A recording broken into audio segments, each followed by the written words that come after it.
N'allez pas croire que les grandes puissances se construisent uniquement sur l'économie ou à la technique.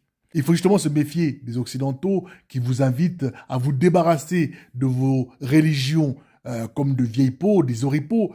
Parce que même si je vous ai invité hein, à réfléchir sur le phénomène religieux au sein des sociétés africaines, n'est-ce pas? Puisque l'on voit que les Africains prient plus qu'aucun d'autres peuples, mais pourtant, on est peut-être les plus miséreux, on est vraiment les fonds de tiroir, les chiens de la casse.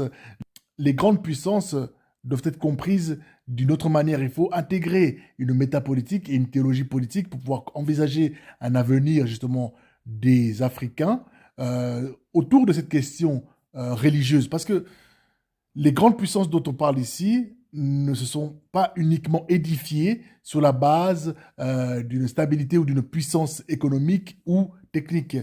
Les grandes puissances se sont construites sur des énergies collectives, sur des convictions profondes, des convictions qu'elles ont une mission, qu'elles vont porter quelque chose de plus grand que soi. Et dans le cas de cette scène, on voit ben, typiquement que les États-Unis, normalement, prétendent jouer le rôle du catéchone, mais n'en est rien puisqu'ils participent et contribuent au désordre.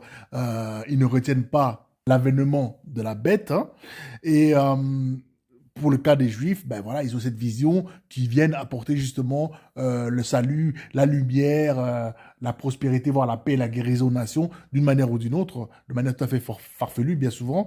Et parfois même, ils cassent tout ou ils détruisent tout afin de mieux pouvoir reconstruire ou bâtir. Hein. Le tikkun olam, ils appellent ça comme ça, c'est réparer le monde. Enfin bref, toutes ces élucubrations, pour ce qu'elles sont, n'en sont pas moins évidemment porteuses de sens au sens où elles vont justement fédérer et consolider une société autour d'une vision commune, une Weltanschauung, parce que ces sociétés vont du coup porter quelque chose de plus grand qu'elles-mêmes.